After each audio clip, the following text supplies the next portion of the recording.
नमस्कार अनि स्वागत छ समस्त शास्त्रप्रेमीजनलाई मेरो युट्युब च्यानल अमृत सापकोटामा। आजको यस श्रृङ्खलामा म हजुरहरू समक्ष श्रीमद् भागवत महापुराणको षष्ठ स्कन्द अन्तर्गत अध्याय 14 देखि 17 सम्मको सारांश प्रस्तुत गर्न गइरहेको छु। यसरी श्रीमद् भागवत महापुराणलाई सुखदेव स्वामीले राजा परीक्षितलाई सुनाउँदै जाने क्रममा सुखदेव स्वामी भन्नुहुन्छ, लौ त राजन, मैले तपाईलाई श्रीमद् भागवत महापुराणका धेरै कथाहरू सुनाउँदै आएको छु। अबको क्रममा तपाईँ के सुन्न चाहिबक्सिन्छ भनेर सुखदेव स्वामीले राजा परीक्षितलाई सोधेपछि राजा परीक्षित भन्नुहुन्छ, सुखदेव स्वामी, हजुरका मुखार बिन्दुबाट मैले धेरै कथाहरू श्रवण गर्दै आएको छु। अब भने मैले वृतासुर अधम राक्षस भए पनि मरेपछि उसको आत्माले कसरी परमपद प्राप्त गर्यो अचम्म मानेको छु। त्यो कुरा कसरी सम्भव भयो सुन्न चाहन्छु भनेर राजा परीक्षितले सुखदेव स्वामी समक्ष बिन्ती गर्नुहुन्छ। अनि सुखदेव स्वामी भन्नुहुन्छ, अघि कुनै एक समयमा सुरसेन नाम गरेको देशमा चित्रकेतु नामका राजा थिए। उनको दरबारमा धेरै रानीहरू थिए। उनले धेरै रानीको सङ्ग्रह गरेका थिए, तर कुनै पनि रानीबाट उनलाई सन्तान प्राप्त भएको थिएन। उनी सन्तान कहिले होला भनेर लामो समयदेखि प्रतीक्षारत थिए। चित्रकेतु नाम गरेका राजाले आज सन्तान होला हुँदैन, भोलि होला हुँदैन, पर्सि होला हुँदैन, अथवा यो वर्ष होला, अर्को वर्ष होला, 5औं वर्ष, 10औं वर्ष, 15-20औं वर्ष लामो समय बित्यो। धेरै रानीको सङ्ग्रह थियो। पहिलो रानीबाट होला हुँदैन, दोस्रोबाट होला हुँदैन, तेस्रोबाट होला हुँदैन, यसरी धेरै रानीहरू विवाह गर्दा पनि सन्तान भएन र सन्तान नभएको कारणले राजा अत्यन्तै चिन्तामा परेका थिए। यसरी सन्तानको चिन्तामा डुबिरहेका राजालाई कुनै एक दिन अङ्गिरा ऋषि आएर पुत्र जन्मने यज्ञ गर्नुपर्छ, यज्ञ गरिसकेपछि राजन तपाईँलाई सन्तान प्राप्ति हुनेछ, त्यसका लागि हजुरले यज्ञ आरम्भ गर्नुहोस्, त्यो यज्ञको समापन म गरिदिन्छु, त्यो यज्ञ म गराइदिन्छु भनेर अङ्गिरा ऋषिले भन्नुहुन्छ। र अङ्गिरा ऋषिले राजा चित्रकेतुलाई सन्तान उत्पादनको लागि यज्ञ गराउनुहुन्छ, पुत्र जन्मने यज्ञ गराइदिनुहुन्छ। यसरी यज्ञ गराउँदै गइसकेपछि जुन यज्ञ शेष आएको थियो त्यो यज्ञ शेषलाई राजाकी चित्रकेतु राजाकी जेठी रानी कृतधुतीलाई खाना दिनुभयो। यसरी जेठी रानीलाई यज्ञ शेष खाना दिइसकेपछि अङ्गिरा ऋषिले भन्नुभयो, अब रानीको गर्भबाट एउटा सन्तान पुत्र जन्मनेछ। त्यो पुत्रले पहिला हर्ष पैदा गर्नेछ अनि शोक पैदा गरेर छाड्नेछ। हर्ष र शोक नै गराउन सक्ने किसिमको एउटा छोरा जन्मिनेछ भनी अङ्गिरा ऋषि यज्ञ समापन गरेर आफ्नो घरतर्फ लाग्नुभयो। यता जेठी रानीलाई जुन यज्ञशेष खुवाइएको थियो त्यो यज्ञशेष खाइसके पछाडि रानीको मास पुग्दै जान थाल्यो। यसरी मास पुरा भइसकेपछि, महिना पुरा भइसके पछाडि रानीको गर्भबाट छोरा जन्मियो। राजदरबारमा अत्यन्तै खुसियाली छायो। लामो समयदेखि राजालाई चिन्ता थियो कि मैले कुनै पुत्र प्राप्त गर्न सक्दिनँ कि, मलाई यत्तिकै सबैले पुत्र नभएको भनेर सबैले हेप्ने हुन् कि, गाली गर्ने हुन् कि, अपमान गर्दै जाने हुन् कि भनेर साह्रै चिन्ता थियो। तर सन्तान जन्मियो।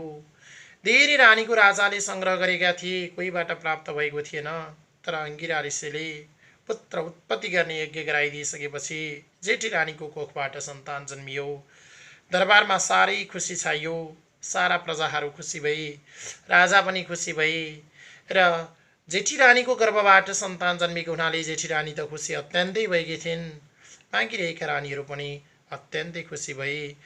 अरूको गर्भबाट अथवा सौताको गर्भबाट जन्मे तापनि हामी पनि पुत्र भए समान हुनेछौँ भनेर साह्रै खुसी भएका थिए। यसरी खुसी हुँदै जाने क्रममा सबै खुसी भए। राजाले छोराको पालन पोषण गर्दै गए, छोरालाई हुर्काउँदै गए।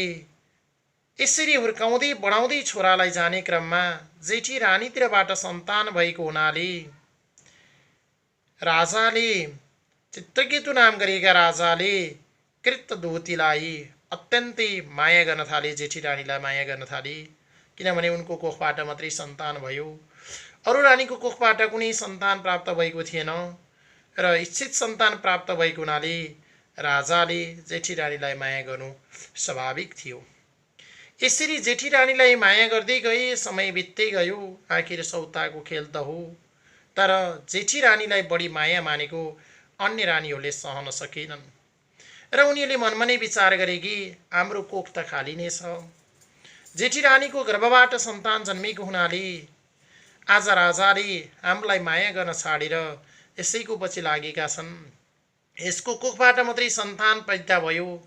आज राजाले नै हामीलाई हेला गर्न थाले भने पछाडि त यो बालक पनि ठुलो हुनेछ, यसले पनि कुरो बुझ्नेछ र हामीलाई सौताको व्यवहार गर्नेछ, हामीलाई सौतानी आमा भन्नेछ, अपमान गर्नेछ। अब यो अहिले त दुःख भयो भयो, पछि पनि दुःख कति सहनु भनेर सबै रानीले एउटा विचार गरे। अब राजा अत्यन्तै, राजाका लागि जेठी रानी प्यारी भएपछि, हामीबाट सन्तान नभइसके पछाडि हामी आजै मरेतुल्य भयौँ।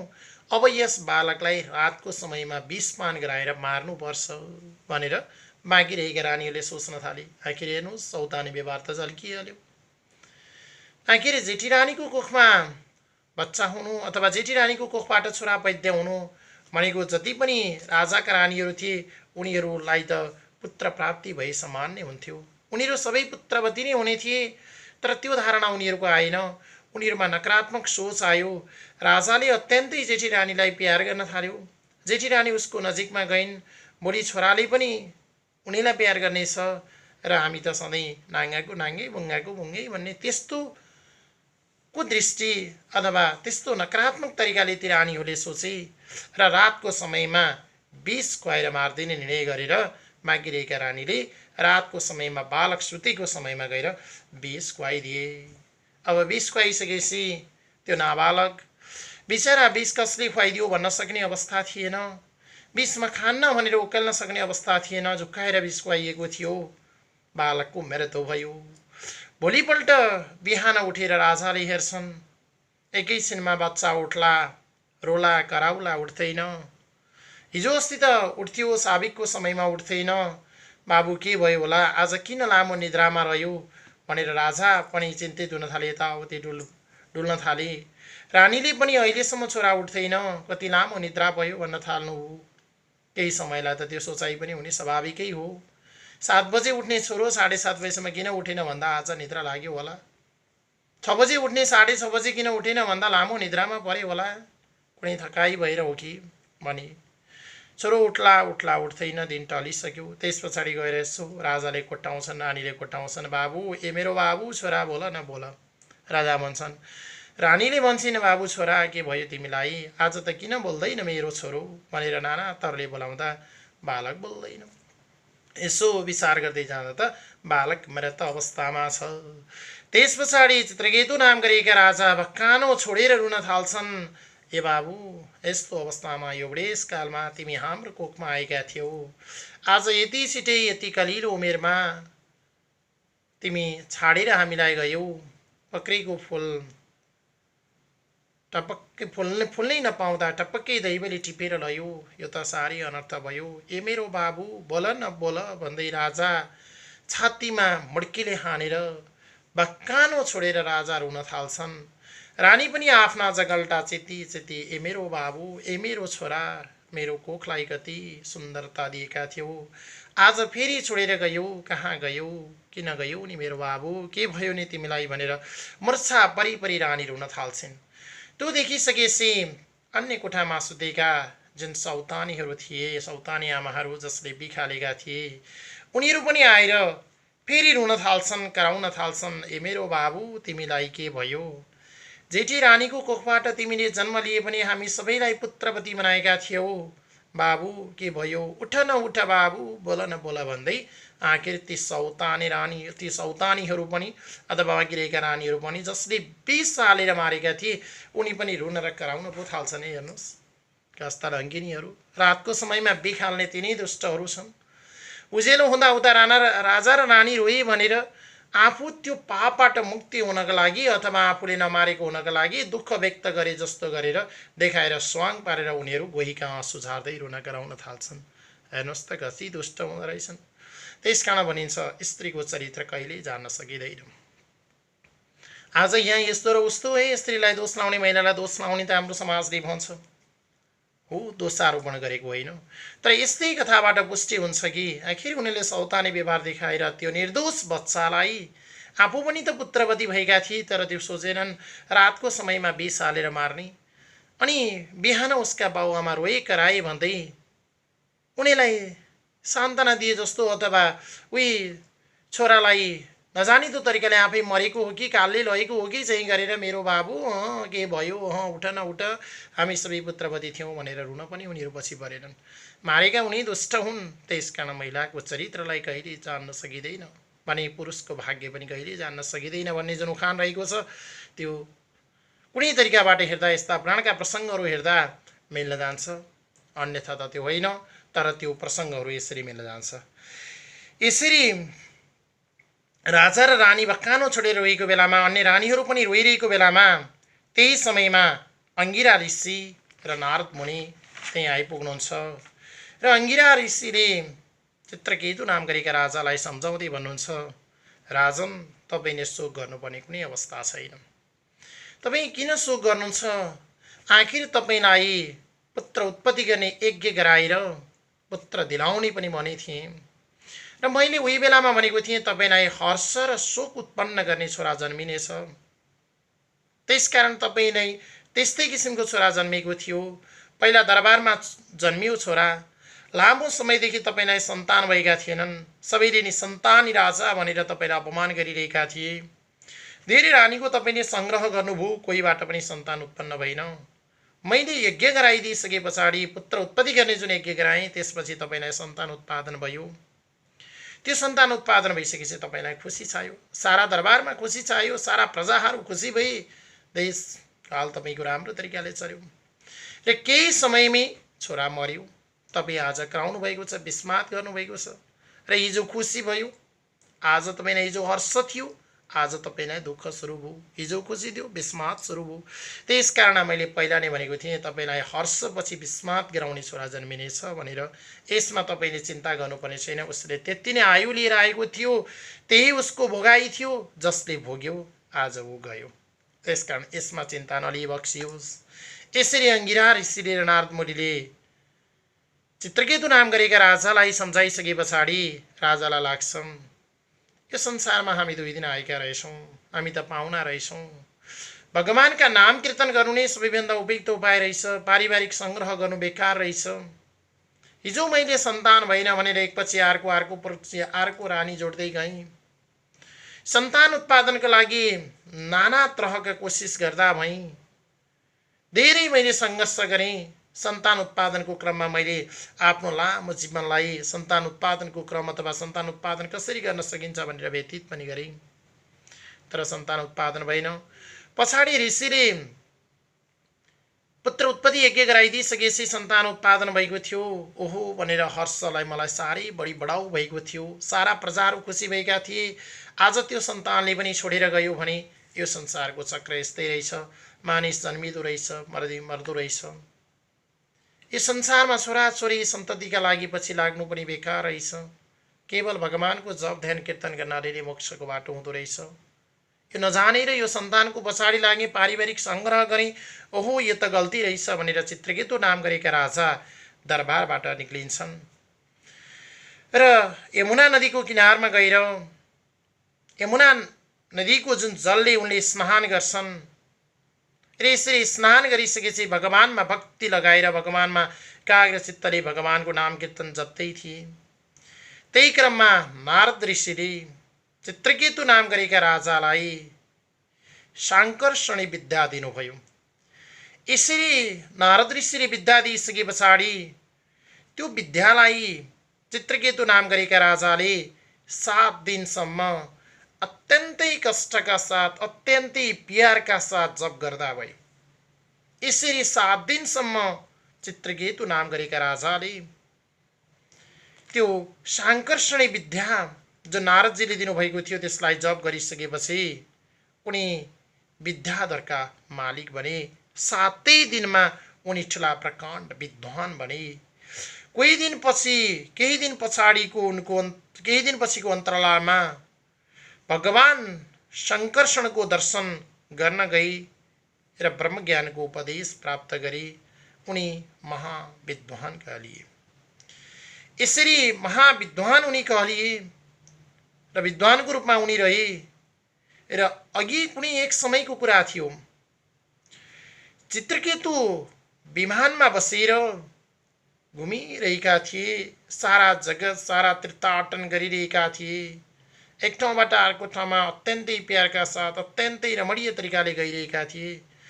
यसरी चित्रकेतु नाम गरेका राजा विमानमा सहिर हुने क्रममा सरर हिँड्ने क्रममा उनले यसो विमानबाट तल हेर्दा सारा जगतहरूलाई त धमिलो अत्यन्तै सानो ठुला ठुला बिल्डिङहरू पनि डोको घोटाए जस्तो, नदी बगेको सानो डोरेठो कोरे जस्तो देखिएको थियो। त्यही क्रममा उनले चित्रकेतु नाम गरेका राजा जुन विमानमा सहिर थिए माथि उनले तल हेर्दा यसो देख्छन्, पार्वतीलाई साथमा लिएर शिवजी आफ्नो रासलीला गरिरहनु भएको थियो। यसरी पार्वती माता शिवजीको काखमा बसेर तिता मिठा घटनाहरूको बारेमा कुरा गरिरहनु भएको थियो। शिवजीले पार्वती मातालाई अत्यन्तै प्यारका साथ काखमा लिएर, प्रिय संसार यस्तै हो, सारा जगत यसरी चलिरहेको छ, यो सबै मेरो लीला छ भनेर शिवजीले पार्वती मातालाई भन्नुभएको थियो।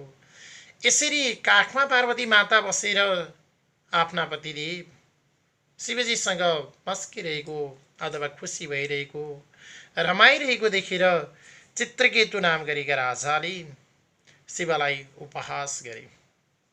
ओहो, यस्तो शिवजी भएर पनि, संसारका अधिपति मालिक भएर पनि पार्वती मातालाई काखमा लिएर रासलीला गरेर भुलेका छन्। दिउँसै पार्वती मातालाई काखमा राखेका छन्, के गरेका होलान्, कति अनर्थ गरेका होलान् भने उसले खिल्ली उडायो र शिवजीको उपहास गर्यो। यसरी शिवजीलाई उपहास गरिसकेपछि पार्वतीलाई अत्यन्तै रिस उठ्यो। मेरा स्वामीलाई, जो जगतका मालिक छन्, यस्ता मालिकलाई चित्रकेतु नाम गरेका राजाले, जहाँ सामान्य एउटा देशको राजाले यत्रो उपहास गर्ने, यत्रो अपमान गर्ने, यो अपमान कसरी म सहन सकूँ? आफ्ना पतिदेवमाथि भएको यो अपमानलाई मैले कसरी सहु, कसरी लिन सकु यो अपमानलाई भनेर पार्वती मातालाई रिस उठ्छ। हेर्नुहोस्, आफ्ना पतिलाई गाली गर्दा, आफ्ना पतिलाई नराम्रो भन्दा श्रीमतीलाई, जहाँ धर्मपत्नीलाई रिस उठ्नु स्वाभाविकै हो। र आफ्नो पत्नीलाई कसैले नराम्रो भन्छ भने श्रीमानलाई पनि रिस उठ्नु स्वाभाविकै हुन्छ। आफ्ना बाबुआमालाई कसैले नराम्रो भन्छ भने छोराछोरीलाई रिस त अवश्यमेव उठ्छ। आफ्ना छोराछोरीलाई कसैले नराम्रो भन्छ, कसैले गाली गर्छ, कसैले बेइज्जती गर्न खोज्छ, कसैले पिट्छ, कसैले हप्काउँछ धप्काउँछ भने आफ्ना बाबा मम्मीलाई पनि दुःख लाग्नु त स्वाभाविकै हो। यसरी आफ्ना पतिदेव शिवलाई गाली गरेको देखेपछि पार्वती मातालाई साह्रै रिस उठ्छ र चित्रकेतु नाम गरेको राजालाई उहाँले श्राप दिनुहुन्छ।